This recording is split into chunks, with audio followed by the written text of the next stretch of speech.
नमस्कार। स्वागत है आपका। ब्रेक्स पर जाने से पहले हम बात कर रहे थे कि यदि हमारे कपड़ों में दाग धब्बे लग जाते हैं, तो ये तो हमें पता चल गया कि धब्बे धब्बे बहुत प्रकार के होते हैं, उनका हम वर्गीकरण किस तरह से कर सकते हैं, लेकिन हम पहचाने कैसे कि किस चीज़ का धब्बा लगा है। तो 3 तरह के होते हैं हमारे पास में पहचानने के लिए। पहला होता है उसका रंग देखिए। हर धब्बे का एक अलग कलर होता है, यानी अगर सब्जी गिरी है तो उसका रंग अलग होगा, अगर नेल पॉलिश लगी है तो उसका रंग अलग होगा, अगर शू पॉलिश लगी है तो उसका अलग होगा रंग, और अगर पेंट है तो उसका रंग अलग होगा। तो रंग से आप पहचान सकते हैं। स्मेल होती है या उसकी एक गंध होती है, वो अलग तरह की होती है। जैसे पेंट की है उसकी अलग स्मेल आएगी आपको, ठीक है। अचार की है, अगर अचार का दाग लगा है उसकी अलग आपको स्मेल आ जाएगी। तो स्मेल से आप पहचान सकते हैं। और कई बार क्या होता है कि दाग लगने के बाद में जो जगह होती है जहाँ पे दाग लगा होता है, उसको आप अगर छू के देखेंगे, स्पर्श करेंगे, तो उससे भी आपको पता चल जाएगा कि इस तरह का दाग है। जैसे अगर लिपस्टिक को अगर आप छू के देखें, लिपस्टिक का दाग है, अलग से पता चल जाता है कि ये लिपस्टिक का दाग लगा है। या अगर खून का दाग है तो वो वहाँ पे बिल्कुल कड़ा हो जाता है, या कई जगह वो स्लिपरी सा हो जाता है फैब्रिक। जैसे अगर शू पॉलिश लगी है तो वो चिकना सा हो जाएगा। तो स्पर्श करके भी आप पता कर सकते हैं कि किस चीज़ का दाग लगा है। अब अगर दाग लगा होता है तो उसको आप छुड़ाएं कैसे। देखिए, ये तो एक है कि आपने लेके उसको बाल्टी में डाल दिया और आपने बाकी कपड़ों के साथ में धो लिया, ये होप करते हुए कि जब आप धुलाई करेंगे तो वो दाग निकल जाएगा। लेकिन ज़रूरी नहीं है कि वो दाग उस समय निकल जाए। तो आपको क्या करना पड़ेगा कि आपको उसको अलग एक ट्रीटमेंट देना पड़ेगा, ठीक है। ट्रीटमेंट कैसे देंगे? आपको दाग छुड़ाने की 2 विधियाँ होती हैं। एक तो होती है कि जो आपका स्टेन रिमूवल एजेंट है उसमें आपने पूरा का पूरा कपड़ा डुबो दिया और आपने रगड़ करके उसको साफ कर लिया, ठीक है। दूसरा होता है स्पॉन्जिंग विधि। स्पॉन्जिंग विधि क्या होती है? जिस जगह पर दाग है वहाँ पर ही आपने गोलाई में एक रुई में अपना जो रिमूविंग एजेंट है उसको रुई में लेकर के और उसी जगह पे गोल गोल घुमाते हुए आपने उसको उस जगह को रगड़ा और वहाँ से आपने वो दाग हटा दिया। तो इसको स्पॉन्जिंग कहते हैं। तो दोनों विधियाँ आप यूज़ कर सकते हैं डिपेंडिंग अपॉन कितना बड़ा दाग है और कहाँ पर दाग लगा है, ठीक है। तो कई बार अलग अलग विधियों से जो है इन दोनों विधियों को यूज़ करते हुए आप दाग हटा सकते हैं। अब बात करते हैं, बहुत ही इंटरेस्टिंग बात है कि अलग अलग तरह के जब दाग लगे होते हैं तो उनको हम कैसे छुड़ाएं। तो सबसे पहले जो हमारे यहाँ हमारे देश में बहुत ज़्यादा कॉमन है वो है चाय का दाग। हम लोगों को चाय पीना बहुत अच्छा लगता है, तो चाय जब पीते हैं कई बार दाग लग जाता है। अब अगर चाय का दाग बिल्कुल ताज़ा है तो उस पर आप क्या करें, गरम खौलता हुआ पानी डालें। उस पानी में आपने आधा टीस्पून बोरेक्स पाउडर मिलाया हुआ है और ये जो है आप सफ़ेद सूती वस्त्रों के लिए आप प्रयोग कर सकते हैं, ठीक है। तो वाइट कॉटन्स के ऊपर में अगर फ्रेश टी स्टेन है उसके लिए आप खौलता हुआ पानी जिसमें आपने आधा टीस्पून बोरेक्स डाला है उसे आप डालें और उससे आपका चाय का दाग हट जाएगा। अगर पुराना हो गया है तो उस दाग वाले भाग को आप ग्लिसरीन में डुबो के रखें थोड़ी देर के लिए, आधा घंटे के लिए, और फिर उसे साबुन पानी से धोएं तो वो साफ हो जाएगा। लेकिन अगर ये चाय का दाग आपके रंगीन कपड़े के ऊपर लगा है तो आप क्या करेंगे, आप वही करेंगे जो आपने वाइट कॉटन्स के लिए किया है, यानी आप पानी जिसमें बोरेक्स डाला है वो आप यूज़ करेंगे। लेकिन वो पानी तेज़ गर्म नहीं होना चाहिए, केवल गुनगुना होना चाहिए। और अगर पुराना हो गया है दाग तो आप उसे ग्लिसरीन में डुबो के रख दीजिए और उसको फिर धो के साफ़ कर लीजिए। चाय का दाग बिल्कुल साफ़ हो जाएगा। अगर मेहंदी का दाग लग गया है, कई बार होता है, हम लोगों को बहुत शौक होता है, लड़कियों को शौक होता है कि मेहंदी लगाएं, तो अगर मेहंदी का दाग लग गया है और वो फ्रेश है तो उसको आप गुनगुने दूध में आधे घंटे के लिए लगभग डुबो करके रखें, मेहंदी का दाग साफ हो जाएगा। और अगर पुराना दाग हो गया है, कई दिन पुराना हो गया है, तो इसको आप 2-3 बार दोहराएं और आपका वो मेहंदी का दाग निकल जाएगा, साफ हो जाएगा। अगर एनिमल स्टेन कोई लग गया है, जैसे कि दूध का या अंडे का या खून का दाग लग गया है, तो आपको क्या करना है, आप उसको अगर फ्रेश है तो उसको ठंडे पानी और साबुन से आप धो लीजिए, वो साफ़ हो जाएगा। अगर पुराना हो गया है, खून का दाग या अंडे का दाग अगर पुराना हो गया है तो उसको आप पानी में भिगोएं जिसमें आपने 2 चम्मच नमक डाला हुआ है, उसमें आप भिगो करके रख दें थोड़ी देर के लिए, वो दाग निकल जाएगा। जब आप एनिमल स्टेन्स की बात करते हैं, जैसे ब्लड है, एग है या मीट स्टेन्स हैं, इनकी जब आप बात करते हैं तो हमेशा ध्यान रखिए कि कभी भी गर्म पानी का प्रयोग ना करें। आप गर्म पानी का प्रयोग करने से क्या होता है, वो दाग जो है गारमेंट के ऊपर फिक्स हो जाता है और उसे निकालना बहुत ही मुश्किल होता है। तो हमेशा ठंडे पानी का प्रयोग करें और दाग धब्बों को जितनी जल्दी हो सकता है, जितना फ्रेश आप उनको निकाल देंगे, उतनी ही आसानी से धब्बा जो है निकल जाएगा। उसके बाद हम बात करते हैं कि अगर हमारा जो ये चिकनाई वाले दाग हैं वो वाइट कॉटन कपड़े के ऊपर में लग गए हैं, तो सबसे आसान तरीका है उसको जब ताज़ा है तभी आप गर्म पानी और साबुन से धो दें, वो साफ़ हो जाएगा। अगर पुराना हो गया है तो साबुन और पानी का एक आप पेस्ट सा बना लें और उसको उस दाग वाले धब्बे पे लगा के थोड़ी देर धूप में आप रख दें, वो दाग जो है वो साफ़ हो जाएगा। लेकिन अगर कलर्ड कॉटन कपड़े के ऊपर में ये दाग लग गया है तो आपको क्या करना है, आपको वही प्रोसेस करना है जो आपने वाइट कॉटन के लिए किया था, लेकिन आपको ये धूप में नहीं सुखा करके आपको छाया में रखना है, तो ये दाग साफ हो जाएगा। फिर हम बात करते हैं कि अगर नेल पॉलिश या लिपस्टिक या बॉल पॉइंट पेन या इंक का दाग लग गया है तो आपको क्या करना है। तो सबसे पहले ये करना है कि जितना भी ऊपर कपड़े के ऊपर जितना एक्सेस स्टेन है उसको आप पहले हटा दीजिए। उसको किसी पेनी चीज़ से उठा करके या नाइफ का जो पीछे वाला भाग होता है, ब्लंट पार्ट होता है, उससे आप स्क्रैप करके हटा दीजिए। और उसके बाद आप उसे स्पिरिट या केरोसिन का तेल अगर आपके घर में है तो उससे आप उसको स्पॉन्जिंग मेथड से साफ़ करिए, वो दाग जो है निकल जाएगा। अगर पुराना हो गया है तो आपको यही 2-3 बार करने पर आपको अच्छा रिजल्ट मिलेगा।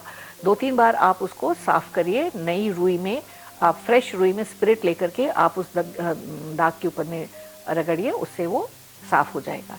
एक चीज़ मैं शेयर करना चाहती हूँ कि कई बार स्पिरिट भी नहीं होती है, केरोसिन भी नहीं होता है, लेकिन लिपस्टिक का दाग लग गया है, नेल पॉलिश का दाग लग गया है, तो क्या करेंगे। तो घर में जो नेल पॉलिश रिमूवर होता है वो भी स्पिरिट होता है, तो उसको भी आप ले करके और ये दाग हटा सकते हैं। तो आसानी से आप घर में ही कर सकते हैं।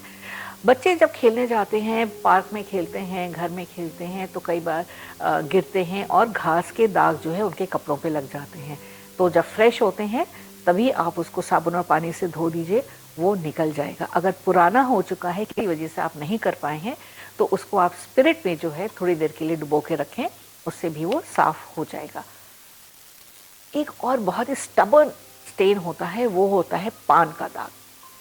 जो लोग पान खाते हैं कहीं ना कहीं कपड़ों पे दाग लग जाता है और आप कुछ कर लीजिए वो दाग निकल के नहीं देता है, तो आप क्या करें। आप उस कपड़े को फेंक तो नहीं सकते हैं। अब बहुत शौक से आपने सिल्क का कुर्ता सिलवाया, उस पर आपका पान का दाग लग गया, तो क्या करेंगे, आप उस दाग को हटाएंगे। कैसे हटाएंगे, प्याज जो होती है, कच्ची प्याज, उसका आप घिस करके या कूट करके उसका पेस्ट बनाइए, उसको दाग वाले जगह पे लगाइए और उस कपड़े को आप धूप में रख दीजिए। इससे वो पान का दाग बिल्कुल निकल जाएगा। एक बार में ना निकले, अगर पुराना हो गया है तो 2-3 बार करिए, उससे वो ज़रूर साफ़ हो जाएगा। जिनके यहाँ बच्चे हैं, घर में छोटे बच्चे हैं, उनको बहुत अच्छी तरह से पता है कि यूनिफॉर्म पर ऐसा हो नहीं सकता कि किसी का इंक का दाग ना लगा हो। बच्चे हमेशा जो है आएंगे, स्कूल से आते हैं, घर में भी खेलते हैं, इंक का दाग लग ही जाता है, चाहे वो बॉल पॉइंट पेन हो या फ्लूइड इंक हो। तो इसको आप कैसे निकालेंगे। अगर फ्रेश है, बिल्कुल ताज़ा दाग है, तो आप उसको साबुन और पानी से धो दीजिए, वो साफ़ हो जाएगा। लेकिन अगर पुराना दाग हो गया है तो आप उसको जो है मट्ठा होता है घर में, उस मट्ठे में जो खट्टा हो चुका है उसमें आधे घंटे के लिए भिगो दीजिए, उससे आपका दाग निकल जाएगा। अगर मट्ठा नहीं है तो क्या करेंगे, नींबू होता है, आप नींबू का रस उस जगह पे लगाइए, उस पर थोड़ा सा नमक लगा दीजिए और उसको धूप में सुखा दीजिए, उससे वो दाग निकल जाएगा। अगर ये भी काम नहीं करता है तो फिर आपको ब्लीच यूज़ करनी पड़ेगी, जिससे जो है ये दाग निकल सकता है। अब जब हमने इतनी बात की है कि दाग धब्बे आप छुड़ाएं, तो दाग धब्बे छुड़ाने के लिए कुछ ना कुछ सावधानियां भी आपको बरतनी पड़ेंगी, क्योंकि कहीं ना कहीं आप कुछ केमिकल भी यूज़ कर रहे हैं। तो सबसे पहला जो बात ध्यान में आपको रखनी है कि वो जब दाग ताज़ा है तभी उसको जो है आप हटा दीजिए कपड़े पे से, तभी आप उसको रिमूव कर दीजिए, तो वो सबसे आसानी से जो है हट जाता है। जो आपके बहुत डेलिकेट कपड़े हैं, जो सिल्क के हैं या जो आपके वो हैं सिंथेटिक कपड़े हैं, उनके ऊपर जब आप कोई केमिकल यूज़ करते हैं तो ये आपको सबसे ज़्यादा ध्यान रखने वाली बात है कि उन केमिकल्स को आप पहले कपड़े के अंदर की तरफ कहीं पर टेस्ट कर लें। अगर वो कपड़े को नुकसान पहुंचाता है या उसका रंग खराब कर देता है तो आपको वो केमिकल नहीं यूज़ करना चाहिए, कोई और केमिकल आप देखें उसको यूज़ करें। सबसे पहले आप अगर कोई रिएजेंट यूज़ कर रहे हैं या केमिकल यूज़ कर रहे हैं तो उसका जो माइल्ड फॉर्म है, बिल्कुल कम स्ट्रेंथ का है, उसको आप यूज़ करें। अगर उससे धब्बा नहीं हटता है तब आप स्ट्रॉन्गर रिएजेंट का यूज़ करें। और हमेशा ध्यान रखें कि जब आप धब्बे छुड़ा चुके हैं, आपके कपड़े में से वो दाग हट चुका है, उसके बाद में आप बहुत अच्छे से वो कपड़ा धोएं, उसको साबुन पानी से अच्छे से खंगाल करके साफ़ करें, जिससे कि जितना भी उसमें केमिकल कोई आपने लगाया है वो हट जाए और आपके उस वस्त्र को बिल्कुल भी किसी तरह से वो आगे नुकसान ना करे। तो ये चीज़ें आप ध्यान में रखेंगे तो आपका जो कपड़ा है, जो वस्त्र है, वो बिल्कुल सुरक्षित रहेगा और आपके कपड़ों को कोई हानि नहीं होगी। अब हम आइए देखते हैं कि अब तक हमने बात की है कि जब हम कपड़े धोते हैं उससे पहले के हमारे क्या चरण होते हैं, ठीक है। तो अगर हम स्टेप्स देखें तो उसमें हम देख रहे हैं कि हमने कहा कि कपड़ों को एकत्रित करिए, उसके बाद में उनकी मरम्मत कर लीजिए, स्टेन रिमूवल कर लीजिए, सॉर्टिंग कर लीजिए। उसके बाद हमारी बारी आती है कि हम कपड़ों को सोक करें। सोकिंग करने के बाद में हम उनकी धुलाई करते हैं, एक्चुअल जो धुलाई होती है वो धुलाई करते हैं। उसके बाद में उनको साफ़ पानी से खंगालते हैं, अगर ज़रूरत होती तो स्टार्च लगाते हैं, नील लगाते हैं, उनको सुखाते हैं। उसके बाद में उनको हम प्रेस करते हैं और उठा करके सुरक्षित जगह पे जहाँ हमें रखना होता है वहाँ रखते हैं। तो ये सारी जो धुलाई की प्रक्रिया है वो केवल कपड़े धोने मात्र तक सीमित नहीं होती है। धुलाई से पहले भी हम कुछ करते हैं, फिर हम धुलाई का काम करते हैं और धुलाई करने के बाद हम क्या करते हैं वो भी सारे आपने स्टेप्स देखे हैं। तो अब तक हम बात कर चुके हैं कि हमने कपड़े इकट्ठे किए, उनके बाद में उनके हमने मेंडिंग की, हमने उनकी स्टेन रिमूवल की और फिर उसके बाद में हमने उनकी सोकिंग भी कर दी। तो सोक हम जब करते हैं, कपड़ों को जब भिगो के रखते हैं, उससे क्या फ़ायदा होता है कि जितनी चिपकी हुई उसमें धूल मिट्टी गंदगी होती है वो लूज़ हो जाती है और उसके बाद में उनको धोने से जो है वो साफ़ जल्दी हो जाते हैं। और हमेशा ध्यान रखिएगा जब आप कपड़े भिगो कर रखते हैं तो जो बहुत गंदे कपड़े हैं उनको आप अलग भिगोएं और जो सफ़ेद कपड़े हैं उनको आप अलग भिगोएं। याद है ना, रंग अगर छूट गया तो सारे सफ़ेद कपड़े बर्बाद हो जाते हैं। तो इसलिए सफ़ेद कपड़ों का हमें विशेष ध्यान रखना है, भिगोते हुए भी उनको हमें अलग भिगो कर रखना है। अब बारी आती है धुलाई की, एक्चुअल वॉशिंग प्रोसेस की। तो धुलाई जो है वो हम किस प्रकार से करते हैं, देखिए 4 तरह से आप कर सकते हैं। फ्रिक्शन वॉशिंग होती है जिसमें आप कपड़े को एक के ऊपर एक रगड़ करके और धोते हैं। सक्शन वॉशिंग होती है जिसमें आप थोड़ा सा सक्शन पावर लगा करके उसको करते हैं। नीडिंग एंड स्क्वीजिंग होती है, एक तरीका होता है जिसमें आप जो बहुत डेलिकेट कपड़े होते हैं उनको रगड़ते नहीं हैं, लेकिन आप बहुत हल्के हाथ से उनको रगड़ करके और उसे साफ़ करते हैं। और चौथा तरीका होता है वॉशिंग बाय मशीन। तो ये सारे तरीके हमारे होते हैं कि हम घर में कपड़े किस तरह से धो सकते हैं। फ्रिक्शन वॉशिंग की जब हम बात करते हैं तो 2 तरह के, इसमें भी 2 तरह से आप कर सकते हैं। आप हाथ से रगड़ करके कपड़े साफ़ कर सकते हैं, या जहाँ पर बहुत ज़्यादा गंदगी होती है जैसे कॉलर है या शर्ट की कफ होते हैं, वहाँ पर ज़्यादा गंदगी होती है और नॉर्मल वॉशिंग से वो साफ़ नहीं होती है, वहाँ पर आप थोड़ा सा और साबुन लगा करके, एक्स्ट्रा साबुन लगा के और ब्रश से रगड़ करके उस जगह को साफ़ करते हैं। या किचन के जो आपके कपड़े होते हैं, जो हाथ पोंछने वाले कपड़े होते हैं, उनको भी आप ब्रश से रगड़ के साफ़ करते हैं। तो फ्रिक्शन आप उसमें लगाते हैं, घर्षण होता है और उससे जो है कपड़े साफ़ होते हैं। जो बहुत भारी कपड़े होते हैं जैसे आपके तौलिए हैं या बेडशीट्स हैं, इन या पर्दे जब धुलते हैं तो इनको कैसे करते हैं, ये घर में अब आप वॉशिंग मशीन से भी धो सकते हैं, लेकिन जो धोबी आपके यहाँ आता है वो इन कपड़ों को लेके जाते हैं और वो या तो स्टिक से डंडे से पीट कर इनको साफ करते हैं या फिर किसी बड़े स्टोन के ऊपर में इनको पटक करके और साफ करते हैं। एक्शन दोनों का वही होता है कि जो उसमें गंदगी होती है वो लूज होकर निकल जाती है।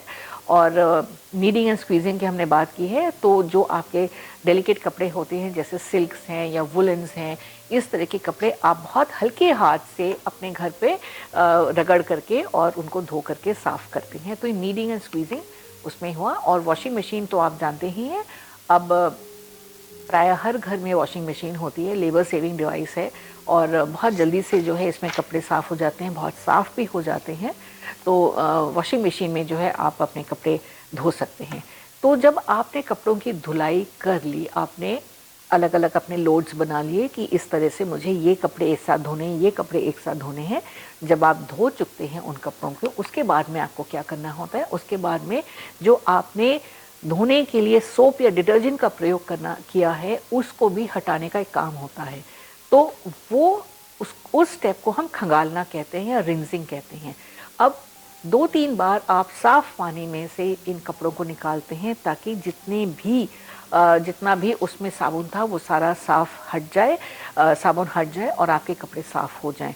अगर साबुन रह जाएगा कपड़ों में तो क्या होगा, एक तो कपड़ों में पीलापन आ जाता है और वो बहुत जल्दी जो है ख़राब होने लगते हैं, कमज़ोर हो जाते हैं, क्योंकि साबुन में थोड़ा बहुत भी जो केमिकल होता है वो उस फाइबर को, उस फैब्रिक को वीकन कर देता है और वहीं से जो है वो कपड़े फटने लगते हैं। तो इसलिए बहुत ज़रूरी है कि आप जब धो चुके कपड़े उसके बाद में साफ़ पानी में 3-4 बार आप साफ़ पानी में कपड़ों को खंगालें ताकि सारा जो साबुन है वो उसमें से हट जाए।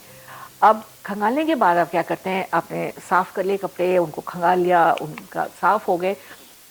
उसके बाद क्या होता है कि हम कई बार देखते हैं कि कुछ हमारे कपड़े होते हैं जिसमें हम स्टिफनिंग करते हैं। खासकर जो हमारे कॉटन कपड़े होते हैं, हमें अच्छे कड़कदार पहनने में मज़ा आता है। कॉटन का सूट हो तो उसमें थोड़ा सा स्टार्च लगा हुआ हो, दुपट्टा हो तो उसमें भी स्टार्च लगा हुआ हो, कुर्ते पजामे होते हैं या कॉटन की साड़ियाँ होती हैं, उनमें हम चाहते हैं कि थोड़ी सी स्टिफनेस आए जिससे वो शाइन भी करते हैं और स्मूथ हो जाते हैं और पहनने में बड़ा मज़ा आता है। तो सिल्क्स भी आप देखते हैं, जो सिल्क की साड़ियाँ होती हैं उनमें भी स्टिफनिंग की जाती है। सिल्क के जो सूट्स होते हैं उसमें भी हल्का सा स्टिफनिंग की जाती है, लेकिन ये स्टिफनिंग अलग अलग तरह से होती है, अलग अलग तरह का स्टार्च दोनों में लगाया जाता है। तो इसकी भी आपको जानकारी होनी चाहिए कि कॉटन में आप अरारोट का या चावल के पानी का स्टार्च लगा सकते हैं, लेकिन सिल्क में आप गम अरेबिक का स्टार्च लगाते हैं, जो कि नॉर्मली हम लोग घर पर नहीं करते हैं, हम ड्राई क्लीनर को ही देते हैं और वो अपने जो कमर्शियल उनके पास में गम अरेबिक होता है उससे वो सिल्क की और इस तरह के जो कपड़े होते हैं, डेलिकेट कपड़े होते हैं, उनकी स्टिफनिंग करते हैं। तो आपने माड़ भी लगा दिया। उसके बाद आप देखते हैं कि जो आपके सफ़ेद कपड़े हैं, धीरे धीरे जब आप बिल्कुल नए कपड़े होते हैं सफ़ेद तो बड़े वाइट होते हैं, प्योर वाइट, ब्राइट होते हैं और बहुत अच्छे लगते हैं पहनने में। लेकिन धीरे धीरे क्या होता है कि उनकी जो शाइन होती है, जो वाइटनेस होती है, वो कम होने लगती है और कपड़े पीले से लगने लगते हैं, पेलनेस आ जाती है उनमें। तो वापस उसकी वाइटनेस उतनी ही बनी रहे जितने की नए में थी, इसके लिए हम क्या करते हैं, हम हल्का सा नील लगाते हैं। नील भी कई तरह के होते हैं, पाउडर फॉर्म में भी मिलता है, लिक्विड फॉर्म में भी मिलता है, ऑप्टिकल ब्राइटनिंग एजेंट्स भी आजकल आपको बाज़ार में मिलते हैं। तो जो भी आपकी प्रेफरेंस है आप वो यूज़ करें, आप जो है उसको वाइटनिंग करें।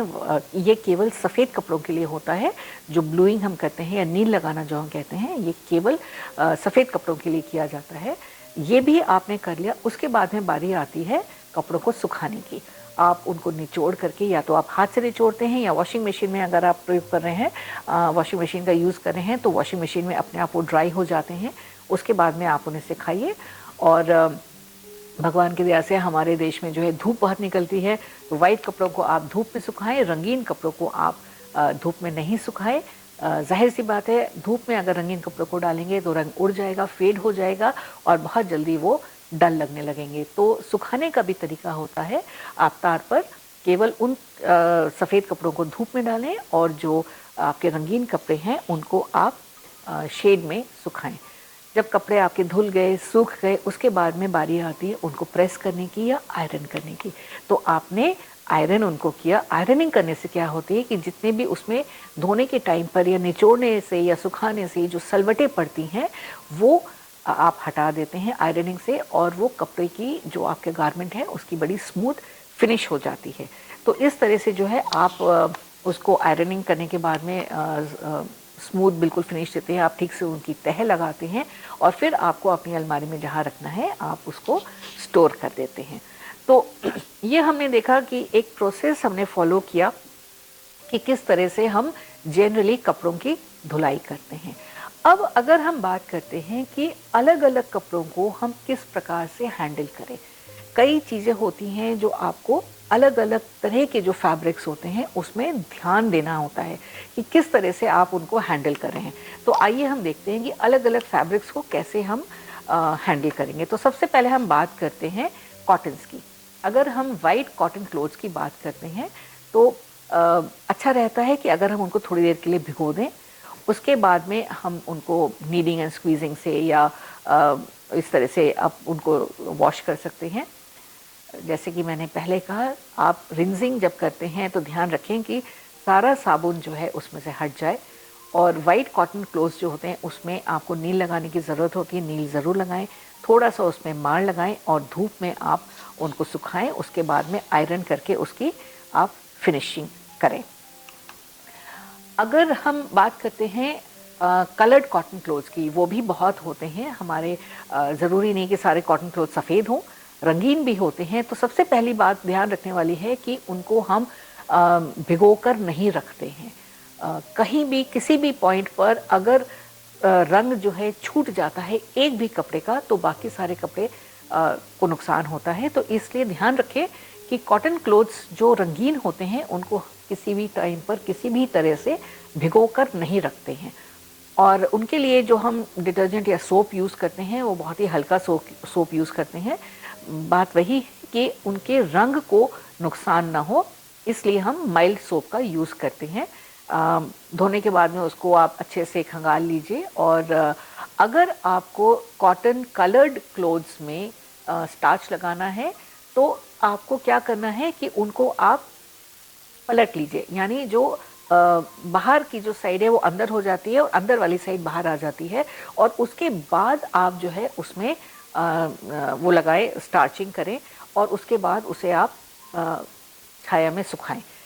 इसका क्यों हम इस तरह से करते हैं, एक तो ये है कि जब हम कॉटन कलर्ड क्लोथ्स को हम सुखाते हैं तो उनको वैसे भी हमें उल्टे करके सुखाना चाहिए, इससे उनका रंग फेड नहीं होता है। और क्योंकि हमें उनको उल्टे करके सुखाना है तो ये आप देखिए बड़ी प्रैक्टिकल चीज़ है कि अगर आप स्टार्च लगा देंगे उसके बाद आप कपड़े को उल्टा करने लगेंगे तो आपको बहुत ज़्यादा मेहनत लगेगी, बहुत मुश्किल होता है। क्योंकि स्टार्च जो है आपके हाथों में चिपकता है, कपड़े पर भी चिपकता है। उसको कपड़े को उल्टा करना, अगर आपने सूट में लगा दिया है, सूट को उल्टा करना फिर बहुत मुश्किल होता है। तो इसलिए स्टार्च लगाने से पहले आप सूट को उल्टा कर लीजिए, उसके बाद उसे स्टार्च लगाइए और फिर आप उसे जो है शेड में सुखाइए। और जब सूख जाता है तब आप उसे सीधा करके उसके बाद उसमें प्रेस करिए, जैसे कि आप और कपड़ों में करते हैं। तो ये चीज़ जो है बहुत ध्यान रखने वाली बात है कि जब आप कलर्ड कॉटन्स को स्टार्चिंग करते हैं तो पहले से उनको उल्टा कर लीजिए। अगर आप सिंथेटिक कपड़े धो रहे हैं तो ध्यान रखिए कि जो पानी आप यूज़ कर रहे हैं वो ठंडा होना चाहिए या बिल्कुल गुनगुना सा ही होना चाहिए। गर्म पानी अगर आप यूज़ करेंगे तो उसका फाइबर डी-शेप हो सकता है और आपके कपड़े की शेप जो है बिगड़ सकती है। नॉर्मली सिंथेटिक कपड़ों को धोने के लिए आप कोई भी अच्छा साबुन प्रयोग कर सकते हैं, अच्छे से उसको धो करके और खंगाल लीजिए। अगर आप चाहते हैं कि उस पर जो है बहुत ज़्यादा सलवटें ना पड़े तो उसको बहुत ज़्यादा आप कस के निचोड़िए नहीं। सिंथेटिक कपड़े इस प्रकार के होते हैं, उनका नेचर ही ऐसा होता है कि अगर आप उनको हैंगर पे सुखा देंगे, लटका देंगे तो वो जो है सूख जाते हैं। और जब इनकी आप प्रेस करते हैं तो आप उसको बहुत ही हल्के आयरन से प्रेस करिए, तापमान हल्का रखिए, ज़्यादा मत रखिए, नहीं तो फिर वही बात है कि जो कपड़ा है उसका फाइबर डी-शेप हो जाएगा और वहाँ से वो जल भी सकता है। तो इसको बहुत ज़्यादा तेज़ टेम्परेचर पे आप आयरन ना करें। जब आयरन कर रहे हैं तो उसका तापमान आप बहुत काफ़ी कम रखें, तेज़ मत रखिए। अब हम बात करते हैं अगर सिल्क के कपड़ों की, अगर हम घर पर ही उनको धो रहे हैं। अमूमन हम क्या करते हैं, हम सिल्क के कपड़ों को घर पर नहीं धोते हैं, हम उनको ड्राई क्लीन करा लेते हैं। लेकिन कोई हर्ज नहीं है, हम केवल डरते हैं, हम सिल्क को भी बहुत आराम से घर पर धो सकते हैं। तो जब हम सिल्क के कपड़ों को धोते हैं तो उनको सोक करने की ज़रूरत नहीं है, भिगोने के रखने की कोई ज़रूरत नहीं है। आप हल्का गुनगुना या ठंडा पानी प्रयोग करें। जो इसके लिए साबुन हम प्रयोग करते हैं वो बहुत ही माइल्ड या न्यूट्रल साबुन होना चाहिए, जो सिल्क के फैब्रिक को नुकसान नहीं पहुंचाएगा। और उसके बाद में आप उसे धोएं और अच्छे से खंगाल कर सारा साबुन हटा दें। अगर आपको घर पर स्टार्चिंग करनी है तो आप गम अरेबिक बाज़ार में आसानी से मिल जाता है, वो आप ले आए। उसका आप बाल्टी में घोल करके आप घोल बना लें और उसमें अपने कपड़ा डुबो करके और उसको स्टार्चिंग करें। सुखाने के लिए आप शेड में ही सुखाएं। और सिल्क के कपड़ों के साथ में आप खास एक बात ध्यान रखें कि उनको आप तभी उतार लें जब वो पूरी तरह से सूखे नहीं हैं, यानी कि हल्की सी डैम्पनेस अभी भी है, उनमें थोड़ी सी नमी बाकी रह गई है, तभी आप उन्हें उतार लें। और उसी स्टेज पर आप उन कपड़ों पर प्रेस करें या आयरन करें। इससे क्या होगा कि जो प्रेस आप करते हैं उससे सारी सिलवटें आराम से निकल जाएंगी और आपको अलग से पानी कपड़े के ऊपर में नहीं स्प्रे करना पड़ेगा। तो जब उसमें थोड़ी सी नमी बाकी रह गई है कपड़ों में, तभी आप उतार करके तार से और उसको आप प्रेस कर लीजिए। प्रेस करने के बाद में थोड़ी देर आप बाहर ही रहने दीजिए, आप उसको तुरंत उठा के अलमारी में ना रखें, क्योंकि हो सकता है कि थोड़ी सी नमी उसमें रह गई हो। अगर वो रह गई है तो बाहर रखने पर वो सूख जाएंगे कपड़े, उसके बाद आप उन्हें उठा करके रखें अपनी अलमारी में, तो आपके कपड़े सुरक्षित रहेंगे। अगर नमी रह जाती है कपड़े में, आप उठा के उन्हें अपनी अलमारी में रख देंगे तो उसमें जो है कीड़ा लगने का डर रहता है बहुत जल्दी। जो डैम्प कपड़े होते हैं उनमें कीड़ा बहुत जल्दी लगता है। तो हमेशा ध्यान रखिए जब आप कपड़े उठा के रखते हैं तो वो पूरी तरह से सूखे होने चाहिए, उनमें नमी नहीं होनी चाहिए।